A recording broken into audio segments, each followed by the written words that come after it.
നമസ്കാരം. വിഴിഞ്ഞം തുറമുഖം യാഥാർത്ഥ്യത്തിലേക്ക് കടക്കുമ്പോൾ അതിൻ്റെ ആഹ്ലാദ തിമിർപ്പിലായിരുന്നു കേരളവും, പ്രത്യേകിച്ച് തിരുവനന്തപുരം. പക്ഷേ ആ ആഹ്ലാദ തിമിർപ്പിനെ പെട്ടെന്ന് കെട്ടടങ്ങുകയായിരുന്നു തിരുവനന്തപുരത്തെ ആമയിഴഞ്ചാൻ ആ മാലിന്യ കൂമ്പാരത്തിൽ ഒരു ജീവൻ അറ്റുപോയതോടുകൂടി. തിരുവനന്തപുരത്തിൻ്റെ മാലിന്യം മുഴുവൻ നിക്ഷേപിക്കാനുള്ള ഒരിടമായി തീർന്നിരിക്കുകയാണ് നഗരഹൃദയത്തിലൂടൊഴുകുന്ന ഈ ആമയിഴഞ്ചാൻ തോട്. ഒരു പരിഹാസ പേരാണ് ഈ ആമയിഴഞ്ചാൻ എന്ന് ചരിത്രകാരന്മാർ പറയുന്നുണ്ട്. ഓരോ ഭാഗത്തുകൂടി കടന്നു പോകുമ്പോൾ ആ സ്ഥലവും കൂടി ചേർത്താണ് ആ തോടെന്നുള്ള രീതിയിൽ അറിയപ്പെടുന്നത്. പക്ഷേ വൻകിട സ്ഥാപനങ്ങളും കെട്ടിടങ്ങളും ഒക്കെ വന്നപ്പോൾ ഈ തോടിൻ്റെ ഗതി തന്നെ പലയിടത്തും മാറ്റിമറിച്ചു.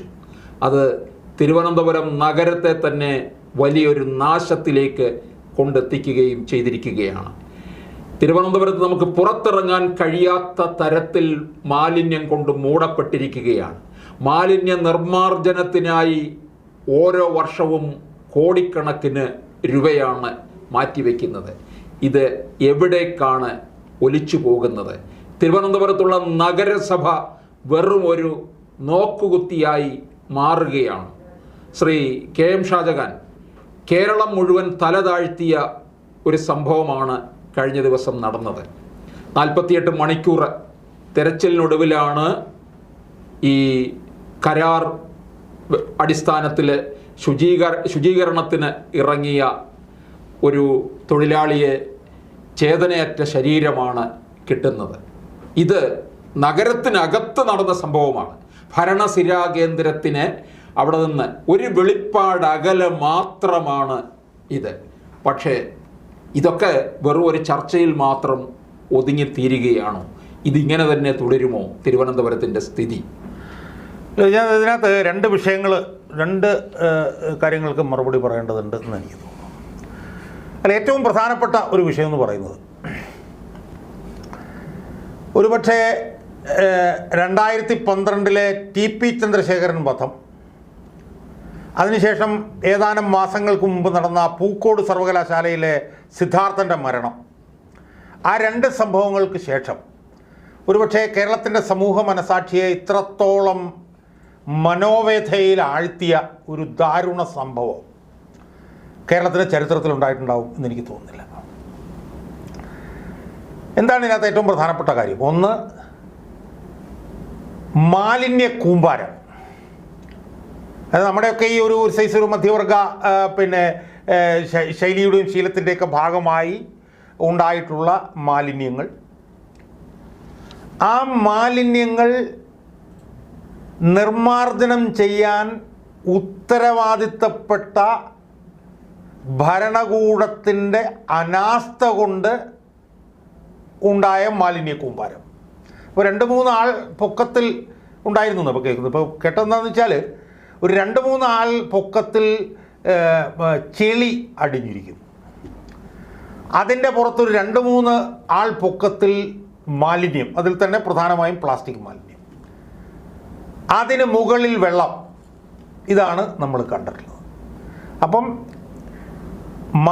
സൃഷ്ടിക്കപ്പെടുന്ന മാലിന്യം, ആ മാലിന്യം നിർമ്മാർജ്ജനം ചെയ്യാൻ ഉത്തരവാദിത്തപ്പെട്ട ഭരണകൂടത്തിൻ്റെ ക്രിമിനൽ നെഗ്ലിജൻസിൻ്റെ ഭാഗമായി ആ മാലിന്യത്തിനിടയിലേക്ക് ഇറങ്ങിപ്പോയ ഒരു തൊഴിലാളി 13-ാം തീയതി കാണാതാവുന്നു. 15-ാം തീയതി ഏതാണ്ട് 300-400 മീറ്റർ മാറി അയാളുടെ ചീഞ്ഞളിഞ്ഞ മൃതദേഹം കാണുന്നു.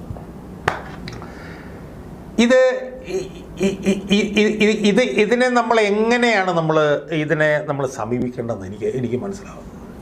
കാരണം ഇത്രയേറെ ദാരുണമായിട്ടുള്ള ഒരു മനുഷ്യനിർമ്മിത കൊലപാതകം, അതാരോ ചാനലിൽ പറയുന്നുണ്ട്, ഒരു ഇൻസ്റ്റിറ്റ്യൂഷണൽ മർഡർ. ആ മർഡർ നടന്നിട്ട്, ആ ഒരു ഭരണകൂട കൊലപാതകം നടന്നിട്ട് എത്ര നീചമായിട്ടും നികൃഷ്ടമായിട്ടുമാണ് നമ്മൾ അതിനെ സമീപിച്ചത് എന്ന് നമ്മളൊന്ന് ആലോചിച്ച് നോക്കൂ.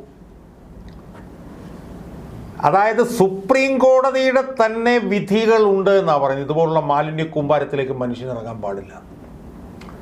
ഇനി ഇറങ്ങുകയാണെങ്കിൽ തന്നെ അത് റോബോട്ടുകളെയാണ് ഇറക്കി വിടേണ്ടത് എന്നുള്ള സംബന്ധിച്ചിട്ടുള്ള കോടതി വിധികളുണ്ടെന്നാണ് പറയുന്നത്. അതെല്ലാം നഗ്നമായി ലംഘിച്ചുകൊണ്ട് ഒരു ദരിദ്രനെ, ഒരു നിസ്വനെ നമ്മൾ സൃഷ്ടിച്ച മാലിന്യം, ആ മാലിന്യം നിർമ്മാർജ്ജനം ചെയ്യേണ്ടവർ നിർമ്മാർജ്ജനം ചെയ്യാതെ ഉണ്ടായ ആ ഒരു കാലസ്നെസ്സിൻ്റെ ഭാഗമായി അതിനകത്തേക്ക്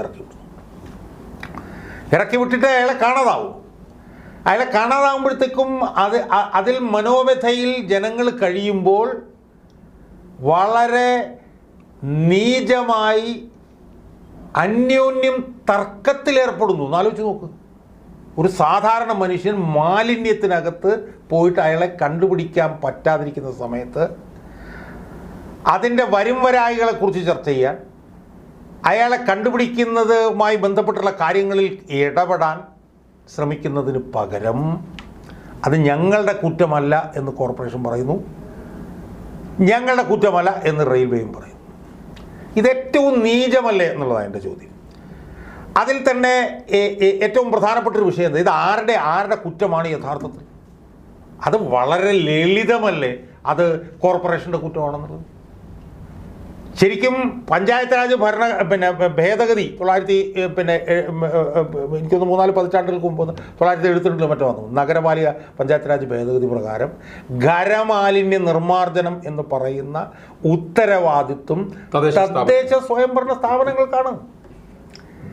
സ്വാഭാവികമായും കോർപ്പറേഷൻ്റെ പരിധിയിലുള്ള സോളിഡ് വേസ്റ്റ് മാനേജ്മെൻറ്റ് എന്ന് പറയുന്നത് ആദ്യാവസാനം തദ്ദേശ സ്വയംഭരണ സ്ഥാപനങ്ങളുടെ ഉത്തരവാദിത്വമാണ്. സ്വാഭാവികമായും അതിൽ പരാജയപ്പെട്ട കോർപ്പറേഷനല്ലേ ഇതിനകത്ത് ഒന്നാം പ്രതി.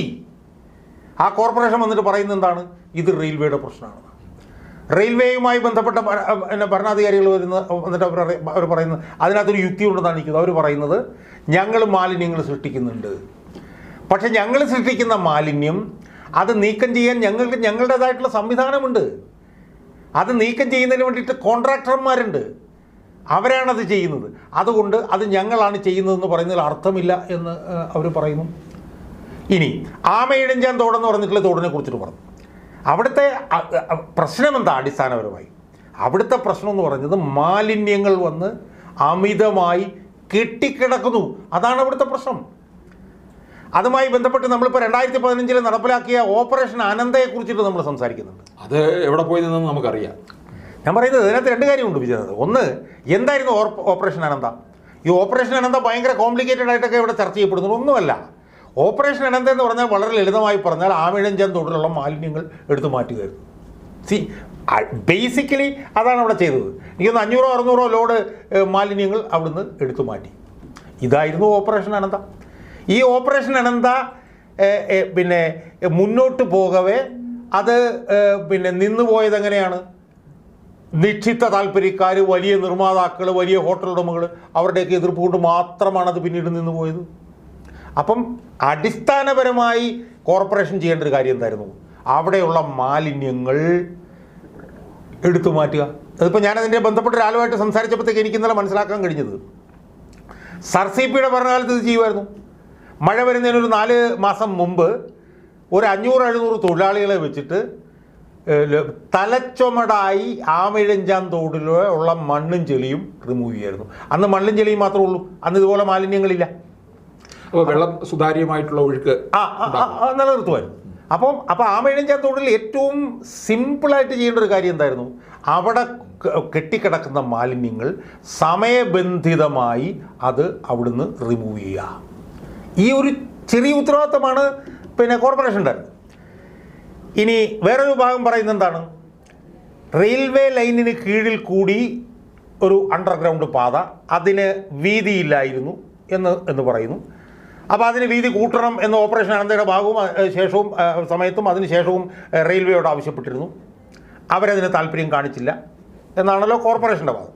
അവർ താല്പര്യം കാണിച്ചില്ലെങ്കിൽ അവരെ കൊണ്ട് ചെയ്യിപ്പിക്കാനുള്ള ഇച്ഛാശക്തി ഇവിടുത്തെ ഭരണകൂടത്തിനുണ്ടാവണ്ടേ വിജയനാഥ്? കോർപ്പറേഷനെ വിചാരിച്ചിട്ട് ചെയ്തില്ലെങ്കിൽ ഗവൺമെൻറ് ഇടപെടണ്ടേ? ഗവൺമെൻറ് ഇടപെട്ടിട്ട് ഗവൺമെൻറ് നിയമ നടപടിക്ക് പോകണ്ടേ? ഗവൺമെൻറ് ഇടപെട്ടിട്ട് ഗവൺമെൻറ് കേസിന് പോകണ്ടേ? കാരണം അടിസ്ഥാനപരമായി ഇതിൻ്റെ ഉത്തരവാദിത്വം ഗവൺമെൻറ്റിലല്ലേ നിക്ഷിപ്തമായിട്ടുള്ളത്. അപ്പം റെയിൽവേയുടെ ഭാഗത്തുനിന്ന് ഒരു അനാസ്ഥ ഉണ്ടായിട്ടുണ്ടെങ്കിൽ ആ അനാസ്ഥ സമയബന്ധിതമായി ഇല്ലാതാക്കാനുള്ള ഉത്തരവാദിത്വം ഇവിടുത്തെ സംസ്ഥാന ഭരണകൂടത്തിനും ഇവിടുത്തെ കോർപ്പറേഷനും ഉണ്ടായിരുന്നു. അത് രണ്ടിലും അവർ ക്രിമിനലായിട്ടുള്ള നെഗ്ലിജൻസ് കാണിച്ചു. ആ നെഗ്ലിജൻസ് കാണിച്ചുകൊണ്ടാണ് ഈ പാവപ്പെട്ടവൻ്റെ പിന്നെ ജീവൻ പൊലിഞ്ഞത്. അതുകൊണ്ട് ഇതിൽ ഒന്നാം പ്രതി അല്ലെങ്കിൽ രണ്ട് പ്രതികളെന്ന് ഒന്നും രണ്ടും പറയാമെങ്കിൽ അത് കോർപ്പറേഷനും ഭരണകൂടമാണ് എന്നുള്ളത് വ്യക്തമാണ്. പക്ഷേ ഇതിനകത്ത് നമ്മൾ ആലോചിക്കേണ്ട കോർപ്പറേഷൻ്റെ ഒരു കാര്യത്തിനകത്ത് ഇല്ലാത്ത മാലിന്യം നിർമ്മാർജ്ജനം ചെയ്യുന്നതിന് വേണ്ടി ലക്ഷങ്ങൾ എഴുതിയെടുത്ത് നടന്ന ഒരു സംഭവമുണ്ട്. അതായത് കോവിഡ് കാലത്ത് ഇല്ലാത്ത പൊങ്കാലയ്ക്ക് പണം എഴുതിയെടുത്തവരാണിവർ. ഇതിൽ ഞാൻ പറയുന്നത് ഇപ്പോൾ തിരുവനന്തപുരം കോർപ്പറേഷൻ നമ്മൾ എടുക്കൂ. തിരുവനന്തപുരം കോർപ്പറേഷൻ എനിക്കൊന്ന് 25-30 വർഷമായിട്ട് ഭരിക്കുന്നത് CPM ആണല്ലോ. ഇതിനിടയിൽ എത്ര പരശതം കോടി രൂപ മാലിന്യ നിർമ്മാർജ്ജനത്തിന് വേണ്ടിയിട്ട് ഇവർ ചിലവഴിച്ചിട്ടുണ്ട്. അപ്പോൾ എനിക്ക് ഓർമ്മയുണ്ട് പിന്നെ ശിവൻകുട്ടി ഭരിക്കുന്ന സമയത്ത് ഈ പറഞ്ഞ പോലെ വേസ്റ്റ് ബിന്നുകൾ എല്ലായിടത്തും കൊണ്ടിരുന്ന് തുരുമ്പെടുത്ത് അവിടെ ഇട്ടിട്ടുണ്ട്. പിന്നെ വേറെ ഏതോ ഒരു വീടുകളിൽ ബിന്നുകൾ ഉണ്ടാക്കുന്ന എന്തോ ഒരു സംവിധാനം പിന്നീട് കൊണ്ടുവന്നു. ഈ മാലിന്യങ്ങളെ കംപ്രസ് ചെയ്ത് കൊണ്ടുപോകാനുള്ള ലോറി മേടിച്ചു. ആ ലോറി പിന്നീട് കാണാതെ പോയി. അപ്പം ഈ കഴിഞ്ഞ ഒരു 25-30 വർഷക്കാലത്തിനിടയിൽ മാലിന്യ നിർമ്മാർജ്ജനം എന്നും പറഞ്ഞിട്ടൊരു 150 കോടി രൂപയെങ്കിലും ഏറ്റവും ചുരുങ്ങിയത് ഈ ഇടതുപക്ഷത്തിൻ്റെ നേതൃത്വത്തിലുള്ള കോർപ്പറേഷൻ പിന്നെ പാഴാക്കി കളഞ്ഞിട്ടുണ്ട് എന്നുള്ളത് വ്യക്തമാണ്. ഇപ്പോൾ ആമയിഴഞ്ചാൻ തോടിൻ്റെ കാര്യത്തിൽ പോലും ഏതാണ്ട് 10-25 കോടി രൂപ പിന്നെ ചിലവാക്കി ഒഴുക്കി കളഞ്ഞിട്ടുണ്ട്. അപ്പം ഏറ്റവും വലിയ ക്രിമിനൽ നെഗ്ലിജൻസ് എന്താണ് കോർപ്പറേഷൻ്റെ ഭാഗത്ത് നിന്ന്?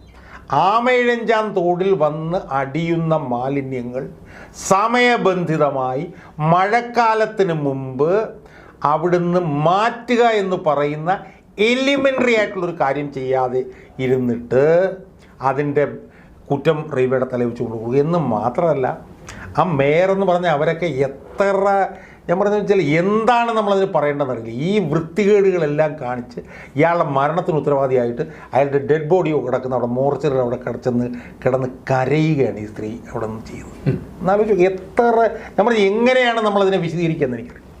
ഇനിയിപ്പോൾ രണ്ടാമത്തൊരു വിഷയമുണ്ട് പിന്നെ വിജയനാഥ് പറഞ്ഞത്. അല്ല, എനിക്ക് തോന്നുന്നു ഈ കരച്ചില്ലാത്ത വേറൊരു കാര്യം കാണണം. കുറച്ചുകൂടെ മേയർ ജനങ്ങളുമായിട്ട് സൗഹാർദ്ദം നിലനിർത്തണമെന്നൊക്കെ ഒരു ചെറിയൊരു ശാസന ഉണ്ടായിരുന്നല്ലോ.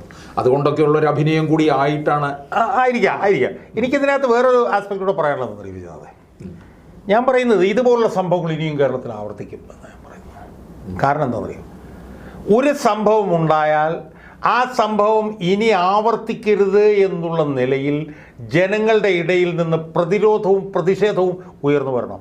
എന്നാലേ അത് പിന്നീട് ആവർത്തിക്കാതിരിക്കുള്ളൂ. ഇത് വീണ്ടും ആവർത്തിക്കുമെന്ന് ഞാൻ പറയാൻ കാര്യം എന്താ, ഇത് വന്നു, വലിയ നെഗ്ലിജൻസ് ഉണ്ടായി, ഒരു മനുഷ്യൻ മരിച്ചു, അത് അവിടെ തീർന്നു, അത് ജനങ്ങളവിടെ മറന്നു. ഇത് ഇനി ഒരു കാരണവശാലും നടക്കാൻ പറ്റാത്ത രീതിയിൽ ജനങ്ങളുടെ ഇടയിൽ നിന്ന് എതിർപ്പ് ഉയർത്തിക്കൊണ്ടുവരേണ്ട ഒരു സംവിധാനമുണ്ട് ഇവിടെ. ആ സംവിധാനത്തിൻ്റെ പേരാണ് പ്രതിപക്ഷം. ആ സംവിധാനത്തിന് ഒരു പ്രതിപക്ഷ നേതാവുണ്ട്. ആ പ്രതിപക്ഷ നേതാവിനൊരു പാർട്ടിയുണ്ട്. അവർക്കൊരു ഐക്യ ജനാധിപത്യ മുന്നണി എന്ന് പറഞ്ഞൊരു സംവിധാനം ഇവിടെയുണ്ട്. ഞാൻ ചോദിക്കുന്നത് ഏത് മാളത്തിലാണ് ഞാൻ ഈ വിഷയത്തിൽ വീഡിയോ ചെയ്യാൻ ഉദ്ദേശിക്കുന്നത്. ഈ വിഷയത്തിൽ ഒന്നാം പ്രതി പ്രതിപക്ഷ നേതാവാണെന്നാണ് എൻ്റെ വാദം. എവിടെയാണ്, ഏത് മാളത്തിലാണ് അതിൽ വിളിച്ചിരിക്കുന്നത്? അയാൾ എന്തോ വയനാട്ടിൽ പോയി എന്തോ ശിബിരം ഒന്നും കണ്ട് പറഞ്ഞിട്ട് എന്തോ ചർച്ചയും ചെയ്തുകൊണ്ട് അവിടെ ഇരിക്കുകയാണ്. മനസ്സിലായി? അപ്പം ഓരോ വിഷയങ്ങൾ വരുമ്പോഴും ആ വിഷയങ്ങൾ ആവർത്തിക്കാതിരിക്കുന്ന നിലയിലുള്ള പിന്നെ പ്രതിഷേധം ജനങ്ങളുടെ ഇടയിൽ നിന്ന് ഉയർത്തിക്കൊണ്ടുവരാൻ ആ ഇടപെടൽ ഉണ്ടായാലല്ലേ ഇത് ആവർത്തിക്കാതിരിക്കുള്ളൂ. ഈ ഇടപെടൽ ഉണ്ടായില്ലെങ്കിൽ നാളെ ഇത് ആവർത്തിക്കും. നാളെ ഇത് ആവർത്തിച്ച് കഴിയുമ്പോഴത്തേക്കും നാളെ ഇതുപോലെ വരും, ചർച്ച ചെയ്യും, അത് പോകും. മനസ്സിലായി? ഇപ്പം പൂക്കോട് സർവകലാശാല സിദ്ധാർത്ഥൻ്റെ മരണം നടന്നു. എന്ത് പ്രതിഷേധം ഇവിടെ ഉണ്ടായി? അതിലെ പ്രതികൾ മുഴുവൻ വന്ന് അവർ മുഴുവൻ അവർക്ക് ജാമ്യം മുഴുവൻ കിട്ടി. അവർ കോളേജിലൊന്ന് പരീക്ഷ എഴുതി പോയി. ഇവിടെ ആര് എന്ത് പ്രതിഷേധം ഇവിടെ ഉയർത്തി? ഇവിടെ ഏത് പ്രതിപക്ഷം എന്ത് പറഞ്ഞു? ഇവിടെ പ്രതിപക്ഷ നേതാവ് എന്ന് പറഞ്ഞു. അപ്പം നമ്മളിന്ന് അനുഭവിക്കുന്ന ഒരു ഏറ്റവും വലിയ പ്രശ്നം എന്ന് പറയുന്നത് നമ്മുടെ സിസ്റ്റം കംപ്ലീറ്റ് കൊളാപ്സ് ചെയ്തു. System has totally collapsed. ഇവിടെ ചോദിക്കാനും പറയാനും ആരുമില്ല. അതുകൊണ്ട് എന്തും ഇവിടെ നടക്കും. അതുകൊണ്ട് നാളെയും ഇതുപോലുള്ള സംഭവങ്ങൾ ആവർത്തിച്ചാൽ പോലും അത്ഭുതമില്ല എന്നുള്ളതാണ് എനിക്ക് പറയാനുള്ളത്. ഇവിടെ യഥാർത്ഥത്തിൽ വല്ല അച്യുതാനന്ദനെ പോലുള്ള സമയത്താണ് നടന്നിരുന്നെങ്കിൽ ഞാൻ പറഞ്ഞ ഈ വിഷയമുണ്ടല്ലോ, ഈ വിഷയത്തിൽ ചടുലമായൊരു പ്രതിപക്ഷം ഉണ്ടായിരുന്നെങ്കിൽ ഈ വിഷയത്തിൽ ഗവൺമെൻറ്റിന് താഴെ ഇറങ്ങേണ്ട ഒരു വിഷയമാണിത്. അത്രയ്ക്ക് ഭീകരമായിട്ടുള്ള മാരകമായിട്ടുള്ളൊരു വിഷയമല്ലേ ഇവിടെ നടന്നത്. പക്ഷേ ഇവിടെ ഒന്നും സംഭവിക്കില്ല. ഇവിടെ എല്ലാം വളരെ സൗമ്യമായി ഒഴുകും. ഇനിയും ചിലപ്പോൾ നാളെയും ഇതുപോലുള്ള ആൾ മരിച്ചെന്നിരിക്കും. ഇതാണ് ആത്യന്തികമായി ഇതിനകത്ത് സംഭവിക്കാൻ പോകുന്നത് എന്നാണ് എനിക്ക് തോന്നുന്നത്.